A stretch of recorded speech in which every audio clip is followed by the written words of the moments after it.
Moments of inspiration mixed with time to network, IBJ Media Events has you covered. From industry deep dives to awards celebrating Indiana's top leaders, see what's coming up and reserve your seat at ibj.com/RSVP. This is the IBJ Podcast for the week of Monday, December the 15th, 2025, brought to you by Taft. I'm your host, Mason King. Welcome back to the podcast, everybody.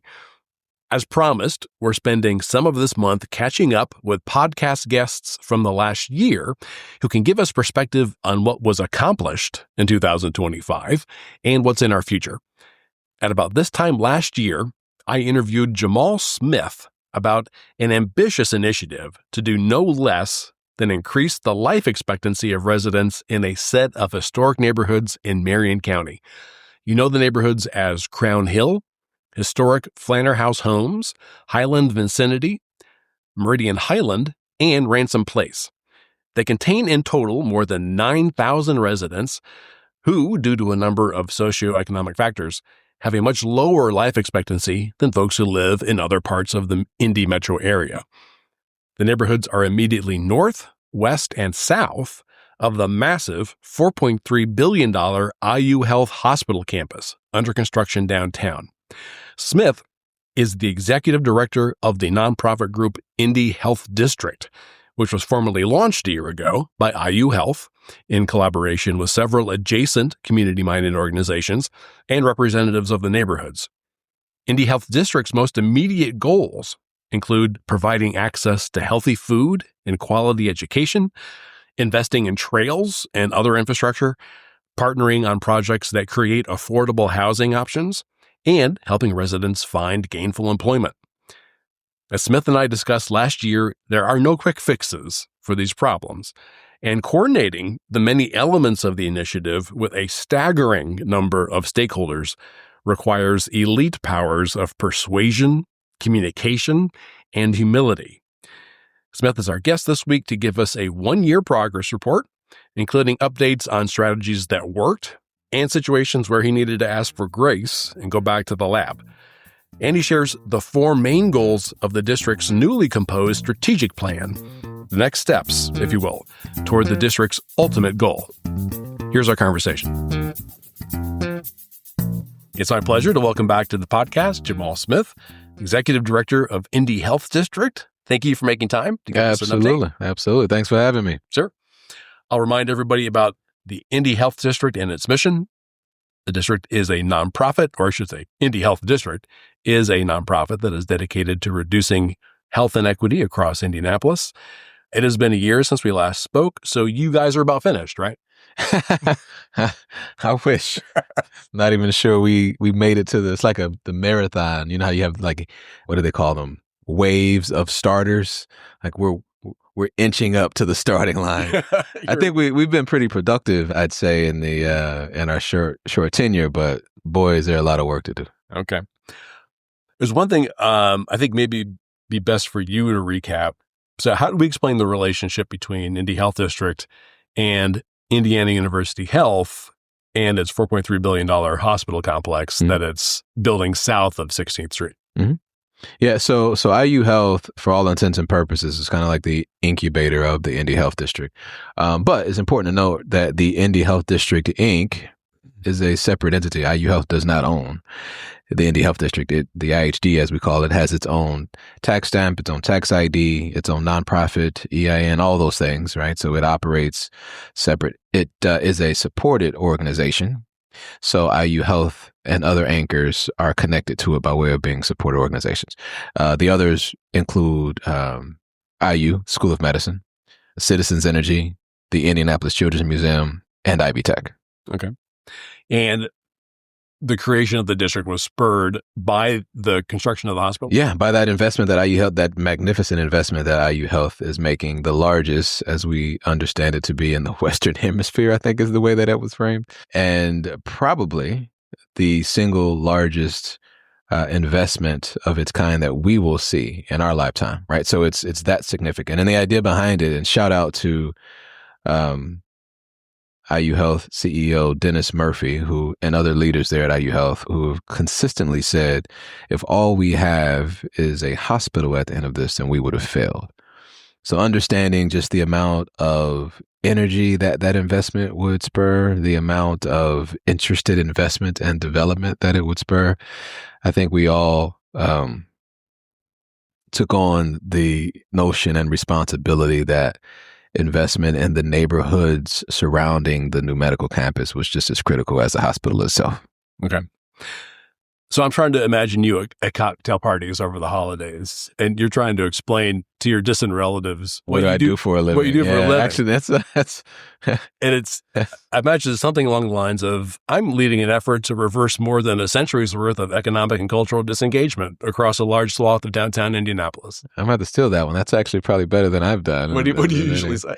Yeah, it's great. You know, it kind of depends on who I'm talking to. It's on one hand, I can genuinely say in the most of cliche comments that I could make that I get paid to make the world a better place. And that sounds pretty lame. You can take my thing if you want.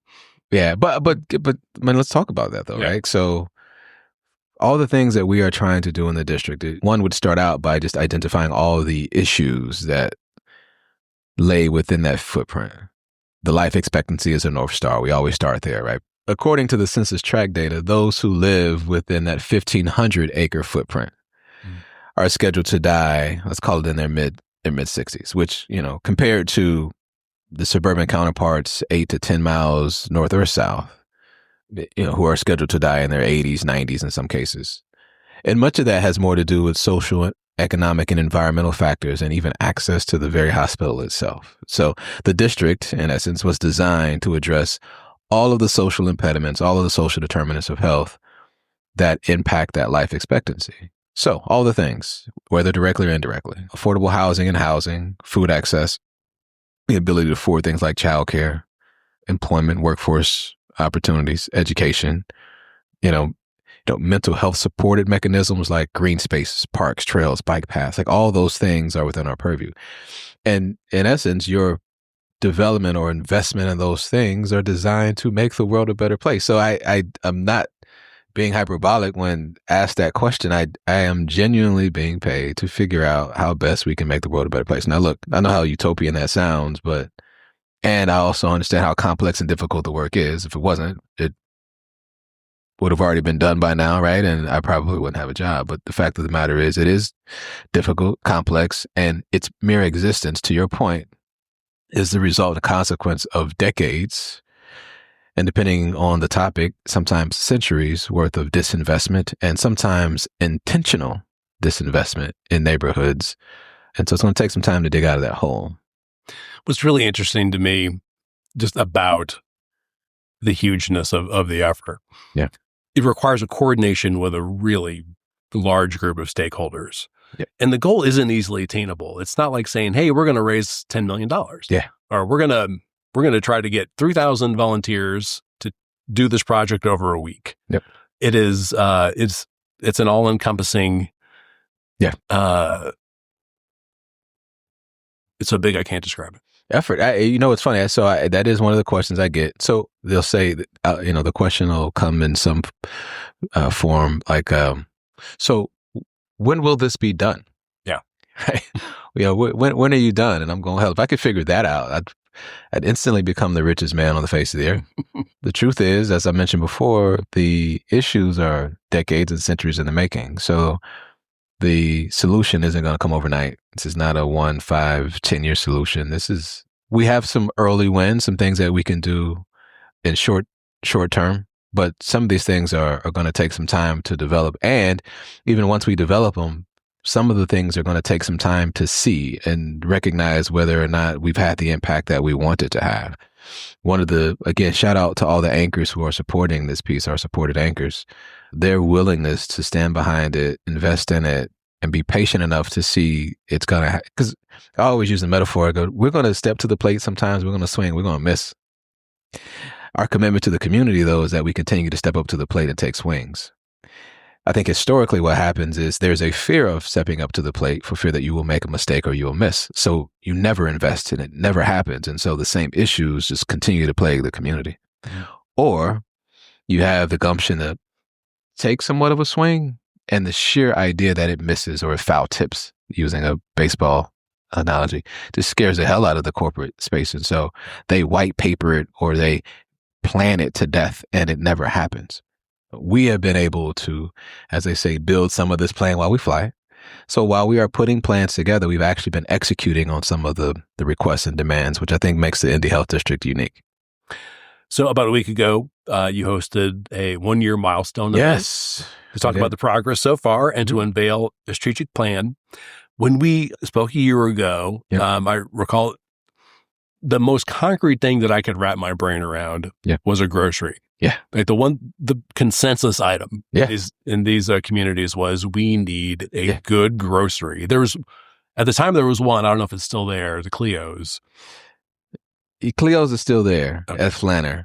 There's some debate about, I think there's a consensus that Cleo's in its current state does not provide the full grocery experience that the neighbors need or want. Yeah. But it is a far better option than the gas station convenience store that most folks are have to go to, right? So still, as we go out and we speak to community members or attend neighborhood association meetings or gatherings, request for a grocery store remains the number one request. Now, I've learned, I think I was coming to some of that realization when you and I met a year ago, but I've really have learned how difficult it is to execute on a grocery store.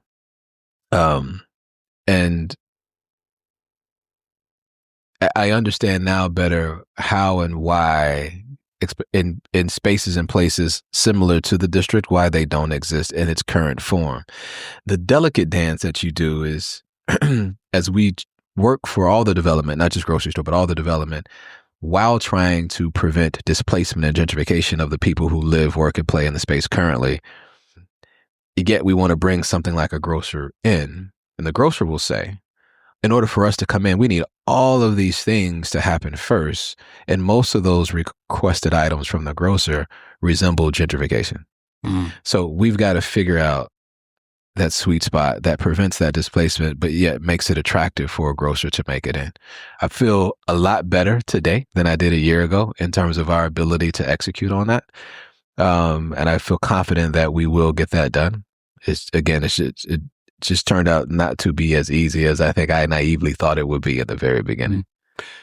So you don't necessarily need to get the effect of a grocery store, you don't necessarily need to have the bricks and mortar, or at least you can come up with something that is sort of virtual. So interestingly enough, we went back to the community, which we have to do occasionally, right? So we announced, as you may know, last year when we met, officially announced the IHD, the Indy Health District then. It was an official business at that point. But we had been doing the district work for a few years prior to. And much of that work was more about engagement and listening to the neighbors than it was doing anything else.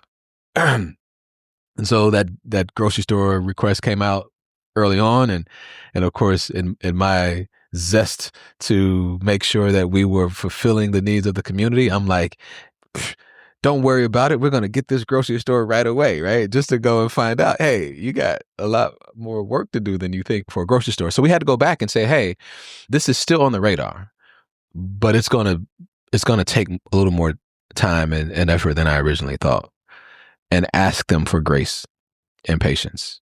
In that conversation, though, we would say, in the meantime, what can we do? And almost unanimously, it was, we want a farmer's market. So this year we facilitated that farmers market per their request, per the community's request, and we call it the floating farmers market because it rotated. We had it rotate throughout the 5 neighborhoods of the district so that everyone in the district had an opportunity to experience that opportunity. We partnered with someone local. Shout out to Harvest a Home Indy, who was the operator of the farmers market, and who managed it and pulled it together and got the vendors and handled all the heavy lifting of it. And community received it really, really well. Like it was one, I think because the request came from them. And then two, I think it was a really good illustration of our consistent attempts to make sure that we weren't just sitting around talking and having meetings, but actually executing on the things that they requested. And you had some numbers, as I recall, like, for example, number of residents served.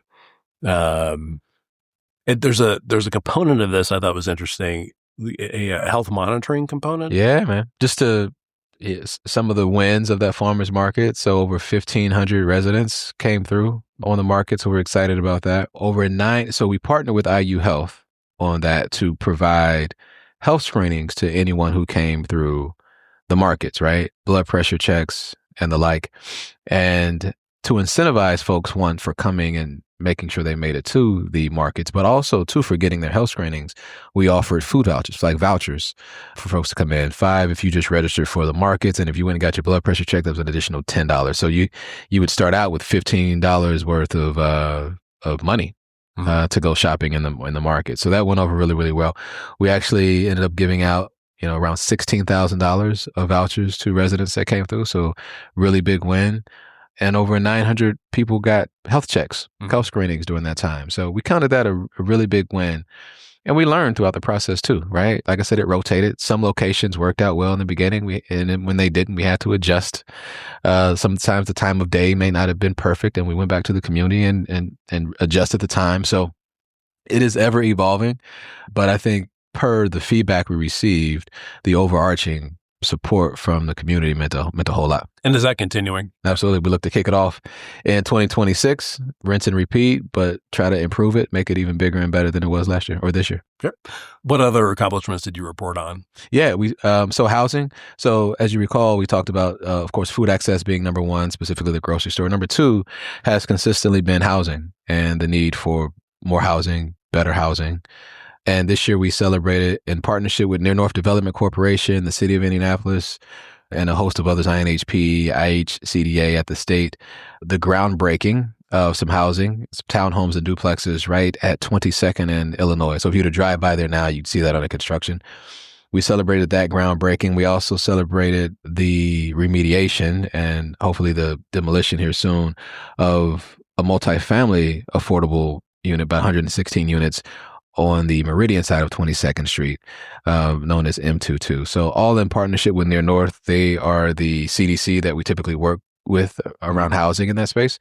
So we're excited to announce that or celebrate that at that annual kind of recap. We also spoke about the Mosaic Center, which is the workforce development. We actually hosted the event at the Mosaic Center, which is a collaboration with IU Health, targeting the under and unemployed in the community, getting them into the healthcare system, a healthcare track, getting them trained up, getting them into positions, pairing them with what they call career coaches, and then developing a system so that they can scale up their professional path. So they don't stay at that entry level space, but they continue to get additional education and certification so that they can scale up. So we celebrated that ribbon cutting earlier this year as well. Okay. I think one of the goals also was walkability. Walkability is a big piece and focus of the district. That was in that, it's kind of a combination of that safety and security. So safety and security was is number three. Food, housing, safety, and security. And usually when we were having the conversation around safety and security, I think the first inclination was it was about gun safety or violent crime or something along those lines. But the more we spoke to community members, they would reference things like, hey, I live on Capitol Avenue. It's a one-way and people drive too fast, so I don't feel safe crossing the street.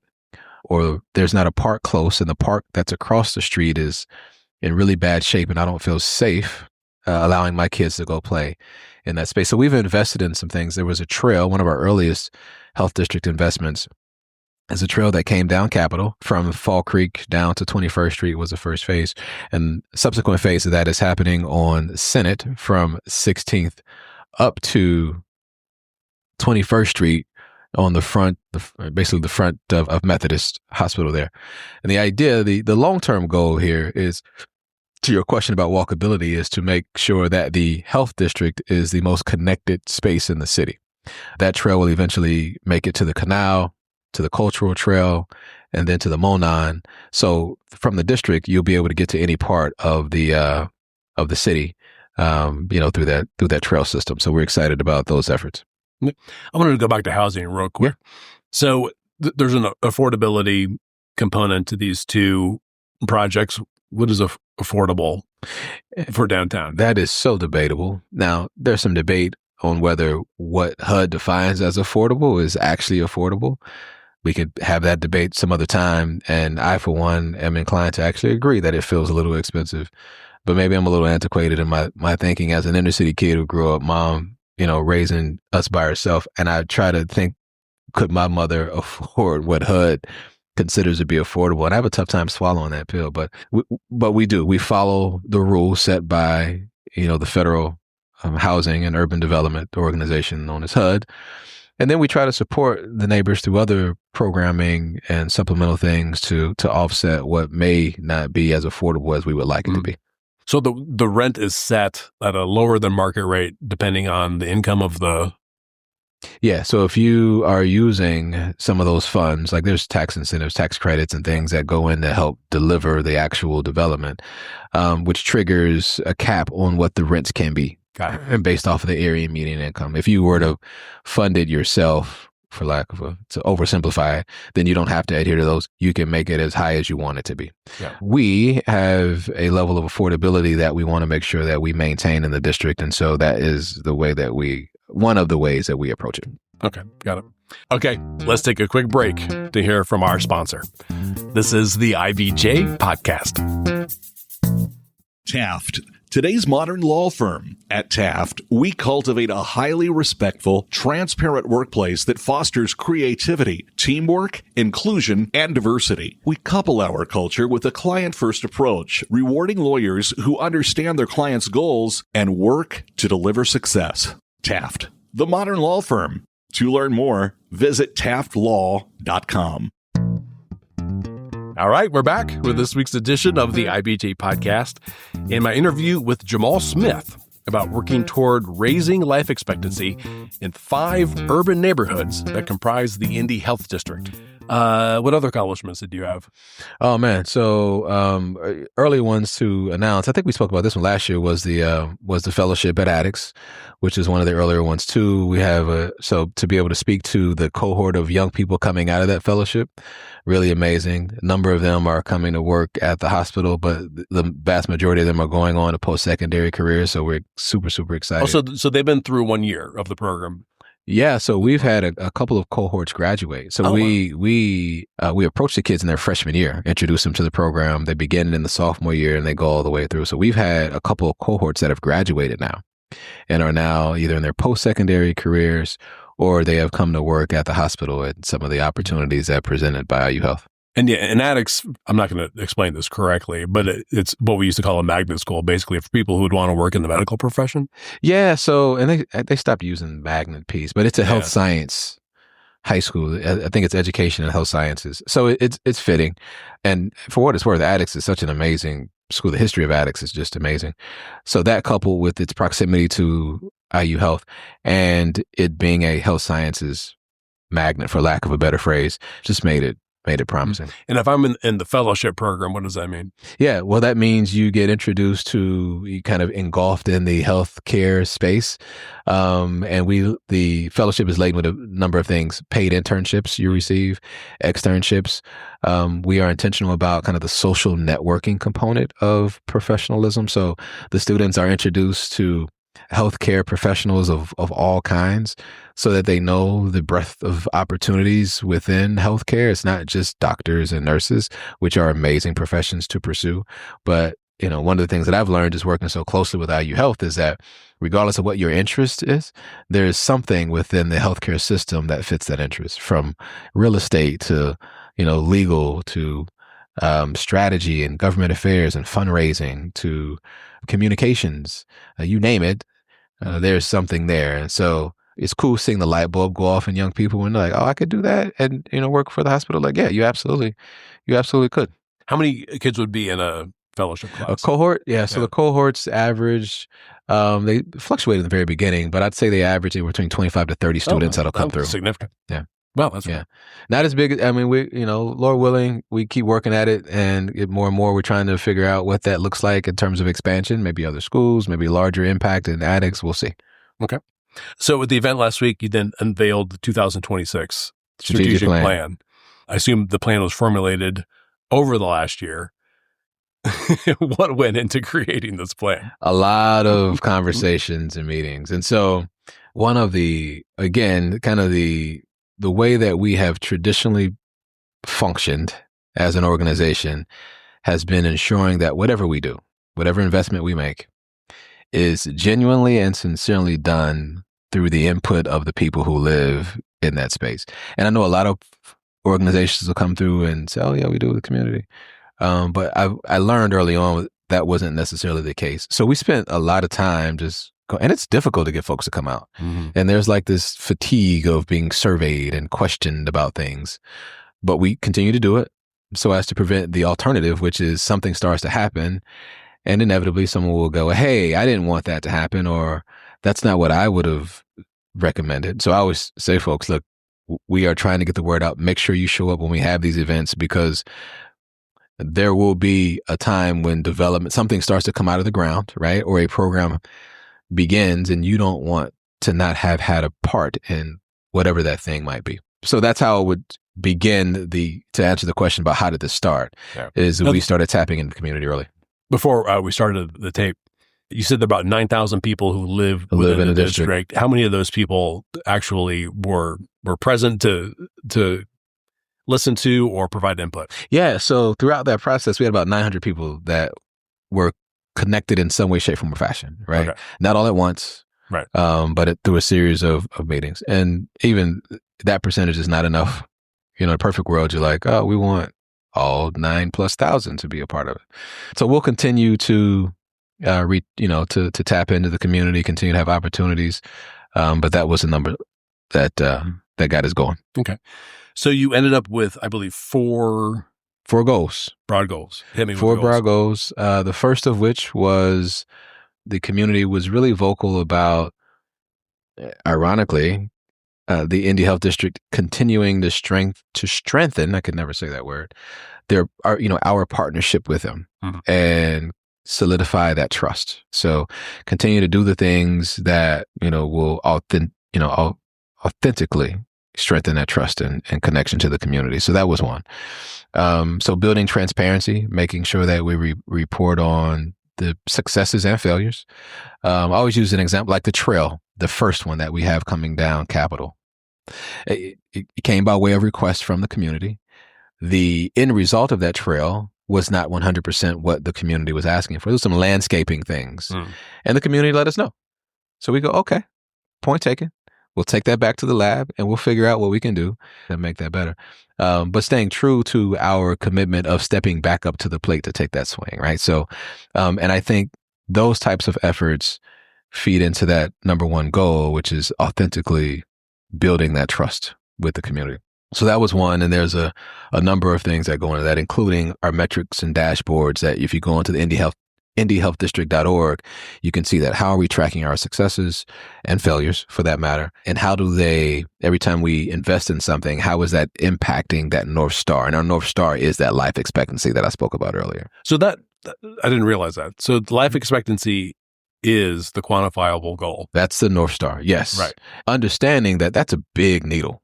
Like that's not, if we're genuine about it, it's not going to change next year or next 5 years. That's a generational kind of goal. That's a generational goal. Yeah.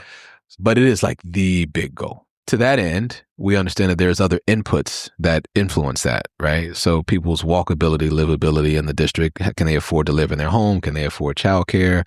How does that impact their mental space, their access to the hospital? Like all of these things are smaller inputs that impact that larger needle. Right. And those are the things that you'll see tracked on our dashboard. And you need to have the trust in the community because they're the ones who are reporting to you the results. That's absolutely right. Yeah. So you need to have them. That's absolutely right. Yeah. That's absolutely right. Okay. What was goal number 2? So that was one. Number 2 was quality of life planning, which was interesting. We got a lot of feedback from the community around either execution of a quality of life plan that they'd seen before that never came to life, or the creation of a quality of life plan. So for most of the neighborhoods, they'd never had one at all. So they kind of they uniformly have been requesting for a quality of life plan. So out of that, we will engage in quality of life planning, and we're going to do it for all 5 neighborhoods at the same time. Okay. What is a quality of life plan? So a quality of life plan, learning a lot about that too, actually. I mean, in essence, it is what it says, right? It is a plan that a community, supposedly the community, if you do it for that community, it's supposed to be that community's vision of how to improve their quality of life, the things that they need or don't need for that matter in their neighborhoods to improve their quality of life. Now, what we've been able to ascertain that from quality of life plans that have been done before, what typically comes out of that, in the community's eyes, that becomes the game plan for what should happen. And unfortunately, the plan becomes just a research paper that sits on a shelf and it doesn't fully get executed, which, by the way, I think is, as a pat on the back or what, like for the district, because even prior to this plan, we've taken some of the requests from the community and have been executing on some of the requests. So I think we've built up some credibility, if you will, to note that we have been designed to do the things that come out of the request of the community. So they are charged to engage in this planning work, and we are really excited to walk alongside them to get it done. So you have 5 main communities. 5 neighborhoods, yep. Right. Crown Hill to the north, Meridian Highland, Highland Vicinity, Ransom Place, and the historic Flanner House Homes. They inevitably will have some things in common, but they might have things that are not in common. Very unique. Right. As we think about what development looks like, even the housing stock, if you were to go drive, Ransom Place homes look different than, let's say, the homes in Crown Hill. And so some of the design standards that I'm imagining the residents of Ransom Place are going to have is not going to match what our neighbors and residents in Crown Hill are going to say that they want. And we have to be respectful of each of their respective, cultural nuances, if you will. Mm-hmm. Besides that kind of planning, what other elements of things would people be submitting input on, just in terms of quality of life? Yeah, I mean, all of these. My guess is we'll hear some of the similar things that we have been kind of anecdotally taking note of. So they're going to request, my guess is, green space, pocket parks, trails. My guess is they'll do a deeper dive in some spaces around, the lighting in their neighborhoods and sidewalks and roads and streets and traffic patterns and flows. Like all that stuff will begin to come out as well. Is this the kind of stuff that you, as the district and the district partners, could do on your own, or do you need to be in conversation with the city to encourage them to do? Yep, we there's nothing that we're doing in the district that's done by ourselves. Everything is done in collaboration with someone or someone's, plural, right? So for quality of life plans, one, because we want it to be we want all the planning to be certified planning. So it's important that the city is in lockstep with us in doing this plan. So we've had some early conversations with the city about them walking alongside of us and the community to get these done. They're excited. I think they were taken a bit aback by us saying that we were going to do 5 at one time for the. But I go, hell, the district in and of itself is big. Everything we're doing is big and bold. Why stop there? How many of your evenings in the typical week are spent talking to people? Too many. Yeah. Shout out to my wife, Marion Smith, for being an amazing partner in this space and lending my time as dad and husband to other people. And I say that half jokingly, but I do not miss how important it is for me as someone who is subscribed to this line of work to have someone at home who is willing to give me the space to do that. Especially, if you knew me, like people who know me know how important my family is to me. So when I'm not with my family, I feel it as well. So I'm committed to the work, but it does not dismiss my pain points for occasionally not tucking my babies in at night, if that makes sense. I know. Goal 3. Yeah. So goal 3, economic opportunity goal 3, as it's stated, is influence economic opportunity and workforce pathway. So in that top 10 of requests has been kind of workforce development, economic opportunity, small business incubation, improving livable wages, All those things are in that space. And so one of the things that we being the IHD, the Indy Health District, have to figure out is there's some places where we will lead, some places where we will influence, some places where we will just convene or invest. Right. We are not the end all be all for everything. One of our jobs is to create a platform to ensure that the voice of the neighbors is heard. Another one of our responsibilities is to make sure we create a platform that allows for access for folks who traditionally don't have it. And that goes both ways. One, for community members to have access to housing opportunities or funding opportunities, access to capital and things that they wouldn't have otherwise had. But on the flip side, too, ensuring that our anchor partners and institutional partners have access to neighborhoods that they may not necessarily be designed to walk into. So the amount of credibility and rapport that we've been able to build with the neighbors, I think creates a bit of a benefit for those, our institutional corporate partners to be able to leverage and get their messaging and their resources across the bridge without as much skepticism. So that's important too. But we also recognize that we don't own those spaces, right? We're not the big employer, someone like IU Health is. So our job is to create that space so that we can connect the mass of the community to the resource in need of the anchor. Hence the Mosaic Center. So when we cut the ribbon, they had their hiring day. We had about 400 people show up.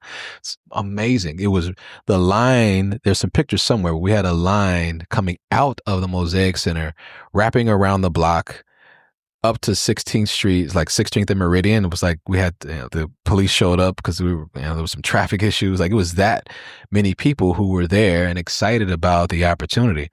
The district creates that platform and that space for both to coexist, recognizing the need on both sides. And taking the gamble, understanding that it may not be perfect when we first roll it out. I mean, we still have to work some nuances out there. We've got to figure out how we can get all 400 hired or find another corporate partner that can help us do that. But right, we're stepping back up to the plate to take that swing. And I think on both sides, there's a level of respect and our willingness to do that kind of work. Got it. Yeah. Yeah. So I'm hearing too, I mean, you could be a conduit, access to small business lenders. Yeah. Access to the chamber. Mm-hmm. The chamber has programs for small businesses. Yep. There are a lot of groups. There are a ton of groups. In fact, before we started the district, the way that it's evolved now, at the beginning was, just go get that person. Yeah. Before we knew it, we were doing this work anyway, convening and partnering and pulling together, collaborations and things. And then it was like, well, we need to figure out a way to turn this into an official function, right? But yeah, I mean, you're absolutely right. That conduit space, the conduing space is really important. Okay. And goal number 4. Organizational excellence and accountability. It's the thing that says we heard from the neighbors. It's like, okay, Jamal, you're in. You're allowed into our space. Yeah. What happens when you leave? How do we know that the organization is going to be equipped to do all the things that you're promising or committing to doing? And so goal 4 is the work that we have to do to make sure that the IHD is sustainable, monetarily sustainable, but also through just kind of our operational SOPs. Like, do we have the infrastructure in place to do all the things, the convening, the partnering, et cetera, and then being accountable for those moments. And we've done it, I think, in a good way. And we've laid out some things, again, the dashboard, our ability to come back to a neighborhood association meeting with our hat in hand sometimes and say, hey, I heard we didn't get that completely right. I get it. We heard you. Give us a chance. We'll fix it. And then we'll come back again, versus just running away or deflecting. So continuing to do that, doing it more officially, though, it's kind of wrapped up in goal number 4. Yeah. There's a bullet point, I think, for goal 4 about developing a comprehensive master campus, an urban plan for the district. What is that? Yeah. So that is probably one of the heavier lifts that we will have to undertake. The quality of life plan, I think, will give kind of a 30,000 foot view of what is wanted and desired. And I think the misstep for most plans in the city has kind of made this clear too, is that it doesn't guarantee anything. Like, it's not but to the neighbors, it does. So we have I think, a responsibility to figure out how we bridge that gap between the quality of life planning that says, here are all the things that would make our life better, and the executable or the functionality of making that, and all the data that goes into it. So traffic patterns and census tract data and population and lack of density, and how do we create, like, all those things, building structures and zoning, and all those will go into. Now, from what I've been able to ascertain, what we are envisioning hasn't been done. I'm trying to find an apples to apples comparison so that I can just copy and paste, but I haven't. But and the best example I can give you is the master development plans happen all the time. IU Health's doing one around their campus. And typically, if you look at most health districts around the country, or medical districts, like that's why ours is like noticeably larger than most, if not every other one in the country. So an organization like IU Health will do a master development plan, which says, we're building our hospital. We own all this real estate around it, and here's how we want to develop it all. So here's our master plan to develop that area. So in its basic idea, like, that's what we want to accomplish, but for the entire district, 1,500 acres. Now, here's the difference. IU Health owns all the real estate that they're looking to develop. We don't. So in essence, it won't be a master development plan in its truest sense. It will be, and I don't know what the technical term will be, but a document that basically tells us what and what cannot happen, how, when, and if it can happen, and what it'll take to happen. What does housing look like? What's the density? How's the traffic impact that housing, and how much we need? What retail would do best in certain areas, and how best to execute on those, based off of population and density. Where does the pocket park Where should the pocket park go, and how do we get best use out of that land use and things of that nature? I think that's what the master development plan, as I'm calling it, and I know because you'll have somebody, listening that's not and I get it, because in its traditional sense, it is not. I don't know what this would be called, but that the spirit of that is what we're trying to accomplish, so that we can have a document for the community that they will have taken part in, that will let us know what we can actually execute on, how best to execute on that, and what things will look like once we do. Yeah, and the Department of Metropolitan Development, their planners have... Yeah. Oh, they'll be a big partner. The cities, it's hard-pressed for us to do anything with this district and not have. The city's a critical partner for all the things that we're trying to do in the district. Yeah, they have, a sense of all the different zonings and the restrictions. Yep. If you spend as much time looking through planning documents as I did, it's extensive. Yeah. There's a lot to it. Yeah. Even like parcel to parcel. Parcel to parcel, yeah. Different stuff that's allowable. Yep, absolutely. So, so take that, and then let's add some traffic patterns into that mix. Let's have some industry research on retail and what does well and why. Proximity to other things, like, so if communities, for example, one of the loose examples is we hear quite often, we want a coffee shop. Not Starbucks coffee shop is what they'll say, right? Yeah. Okay, great. So we need to know, where's the nearest one? What side of the street would be most attractive to a retailer wanting to come in?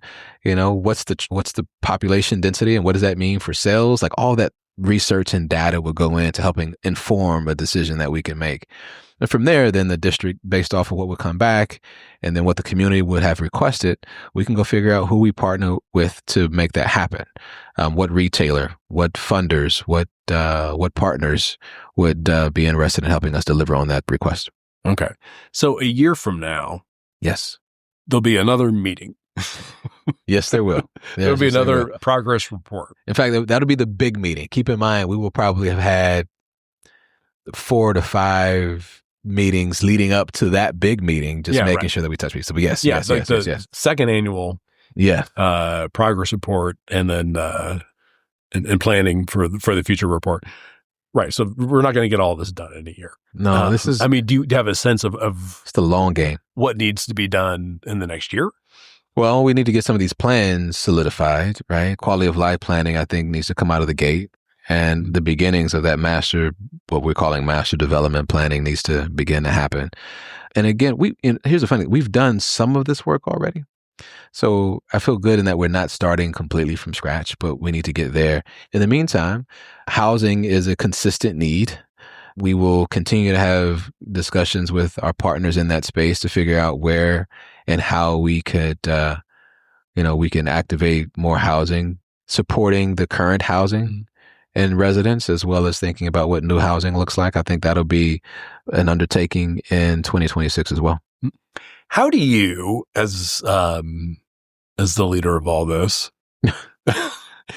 how do you stay sane on a day-to-day basis? How do you track progress? Do you have some sort of like app? I think the kids are calling them apps.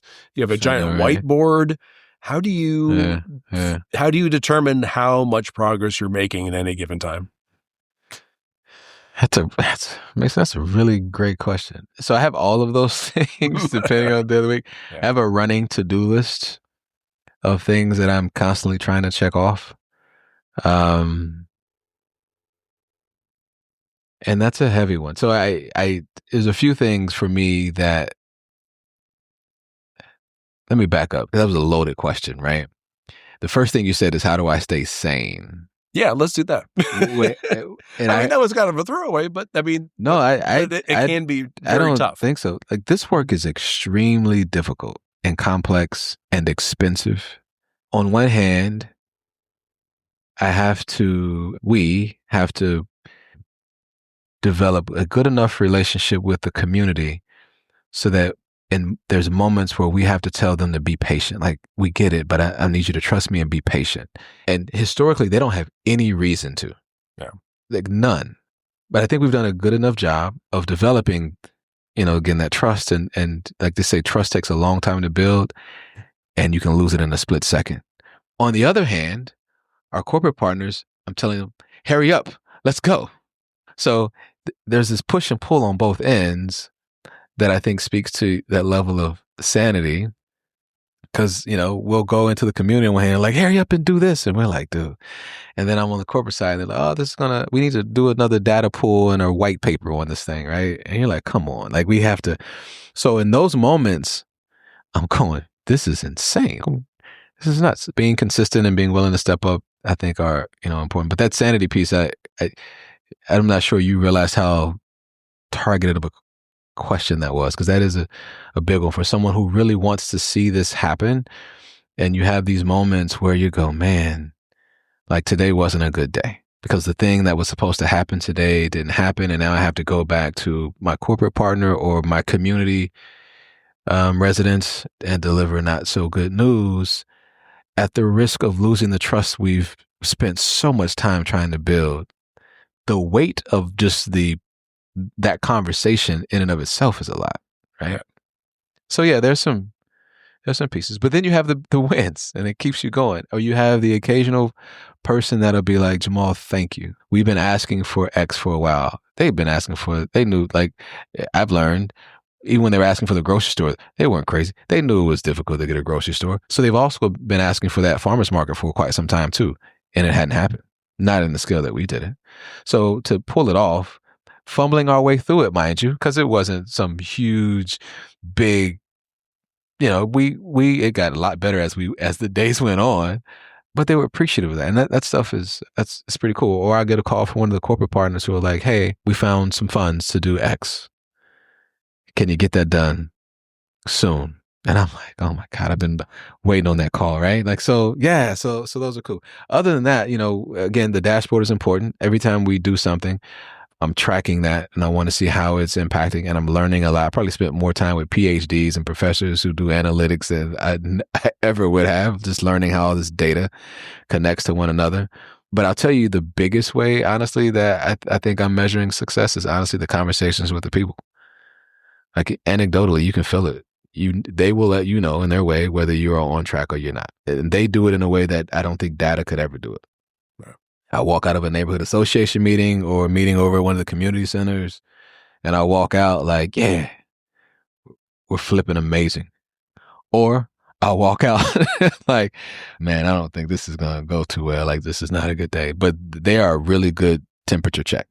Yeah, for how we are measuring our progress. And then as we move forward, I think these documents that we're talking about now, the quality of life plan and the master development plan, will literally be like the game plan that tells us the timeline, the who, what, when, where's, and whys, and gives us more of a formal way of tracking that progress as we move forward. As listeners to this podcast know, I am terrible about following up with people. So let's make this the foundational follow-up podcast. I love it. I love it. I love it. I love, and first of all, and I should have led with this. Thank you for allowing us to have and share your platform. Again, I think it's important that we get the story out, the word out. And as we are still trying to define how this could and should look and what we need to do, where we need to do it and how we need to do it, having opportunities, like your podcast to get on and tell the story, I think is just a critical part of that process. And I don't take that lightly. So thank you so much. All right. Well, thanks for coming. Absolutely. My thanks again to Jamal Smith. And before you get on with the rest of your week, there are a few stories in this week's edition of IBJ I want to draw to your attention. First up, construction is set to begin early next year on a $560 million project to send millions of gallons of water each day from the heart of the Indy area to Lebanon to aid the state's 9,000-acre LEAP Research and Innovation District. Daniel Bradley explores the local impact of the project. Also in this week's issue, Susan Orr outlines the case against a Carmel man facing both criminal and civil charges over his alleged connection to what authorities described as a $200 million Ponzi scheme. And Mickey Shuey measures the slow recovery of the Indy area's office market. Again, you can find these stories in the latest print edition of IBJ or online at IBJ.com. I will say, it is quite a bit easier to access all the latest business news and all of IBJ's data on Central Indiana's business community and economy if you're a subscriber. We're running a promotion right now that gives you complete access for $1 per week for 3 months, just to get a sense of how valuable and original our content is. Just go to IBJ.com and click on the subscribe button. And thanks again for making time this week for the IBJ podcast. I'm Mason King. Hang in there, everybody. We'll be back again next week.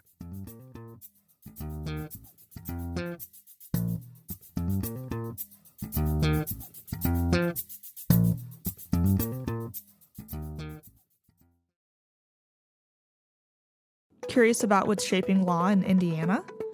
From court reforms and NIL rights to mental health courts and energy commissions, the Indiana Lawyer Podcast breaks down the biggest legal issues of our time. I'm your host, reporter Maura Johnson. Join me every other week for your insider guide to what matters in law and why it impacts you. Subscribe now in your favorite podcast app or at ibjpodcast.com.